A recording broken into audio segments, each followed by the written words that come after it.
السلام علیکم ناظرین، جاسوس کی موت کے ساتھ ہم حاضر خدمت ہیں آپ کے لیے ایک نئی ویڈیو لے کے۔ جاسوس کی موت کا یہ پہلا ایپیسوڈ ہے۔ اس میں ہم جانیں گے کہ جاسوس کی موت کیسے ہوئی۔ کیپٹن پرمود سیریز کی یہ پہلی ویڈیو آپ کے لیے حاضر خدمت ہے ناظرین۔ جی تو 12ویں منزل کی ایک فلیٹ کی بالکونی میں کھڑے ہو کے راڈاک نے سگریٹ کا ایک گہرا کش لیا اور اس کا دھواں اڑاتے ہوئے دور تک نظر ڈالی۔ ان دنوں مون لینڈ کی سیاسی کشیدگی اپنی انتہا کو پہنچی ہوئی تھی اور کوئی نہیں جانتا تھا کہ اس کا انجام کیا ہوا۔ آئے دن مظاہرے ہوتے، گولیاں چلتی، خون بہتا اور خون میں لاشیں تڑپتی رہ جاتی۔ ان کا ٹکراؤ بھی بڑا خون ریز ہوتا تھا۔ فریقین ایک دوسرے پر عرصہ حیات تنگ کرنے کے لیے اپنی جان پر کھیل جاتے تھے۔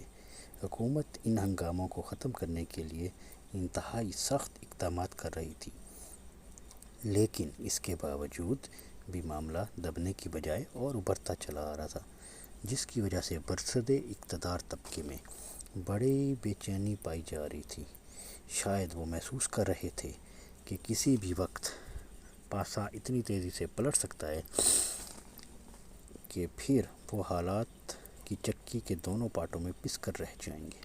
لیکن یہ تو صرف ظاہری حالات تھے۔ اندرونی خانہ کیا ہو رہا تھا، یہ بات ایک راز بنی ہوئی تھی۔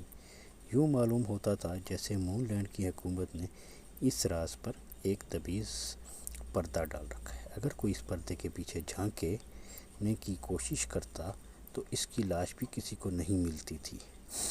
راڈاک کی نظر روشنیوں کے جال میں الجھی ہوئی تھی اور ذہن اس پردے پہ جس کے پیچھے کوئی خوفناک ڈرامہ کھیلنے کی تیاری کی جا رہی تھی۔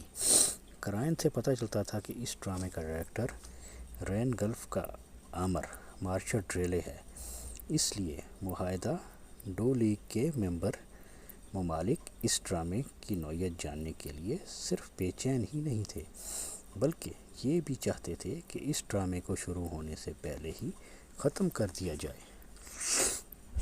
ان سب سے مل کر اس سلسلے میں ایک مشترکہ کوشش کا آغاز کیا تھا۔ مشترکہ کوشش یہ تھی کہ معاہدے میں شامل 16 ملکوں نے اپنا ایک ایک نمائندہ مون لینڈ بھیجنے کا فیصلہ کیا تھا۔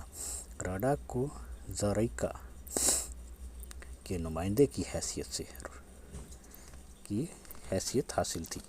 راڈاک ہی کے ساتھ کیتھرائن بھی تھی۔ کیتھرائن کا تعلق کرازیلین سیکرٹ سروس سے تھا اور وہ مون لینڈ کی مہم کی سرگرم کارکن تھی اور میڈم کیتھرائن کہلاتی تھی۔ وہ اور راڈاک ساتھ ہی یہاں پہنچے تھے۔ کیتھرائن اپنے ملک سے پہلے زائریکا پہنچی تھی اور وہاں سے راڈاک کے ساتھ ہی زائریکا کے passport per moon land I تھی۔ پاسپورٹ سے ظاہر ہو رہا تھا کہ وہ میاں بیوی ہیں اور آج ہی صبح یہاں پہنچے تھے اور قیام کے لیے انہیں ایک فلیٹ مل گیا تھا۔ اس فلیٹ کا بندوبست پوشیدہ طور پر زائریکا کے سفارت خانے نے کیا تھا۔ پھر کرائے کی ایک کوٹھی انہوں نے خود ہی حاصل کر لی تھی۔ میرا خیال ہے کہ اب ہمیں تیار ہو جانا چاہیے، کیتھرائن بولی۔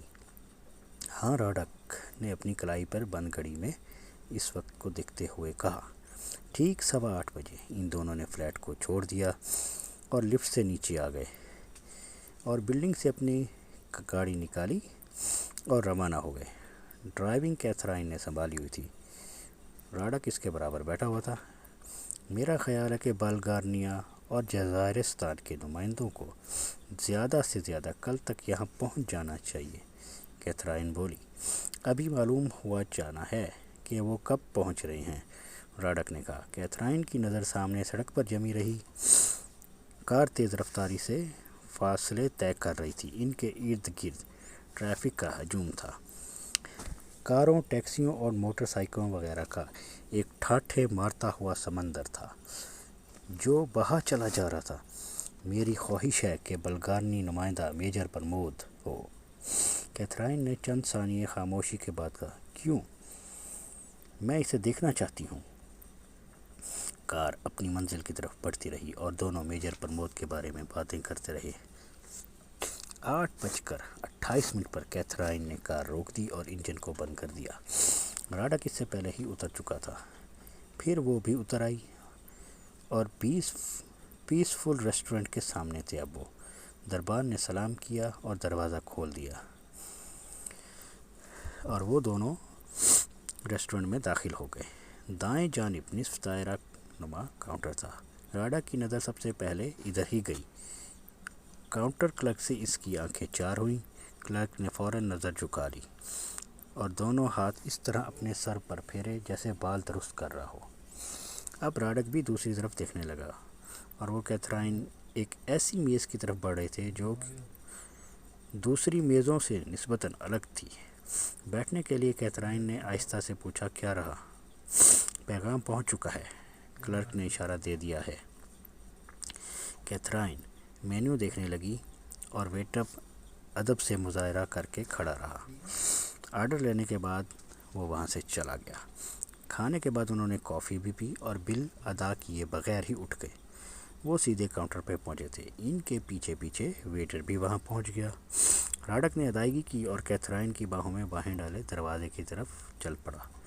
شاید ہی کوئی دیکھ سکا ہو کہ بل کے ساتھ کلرک کا دیا ہوا ایک چھوٹا سا لفافہ بھی راڈک نے اپنی جیب میں ڈال لیا تھا۔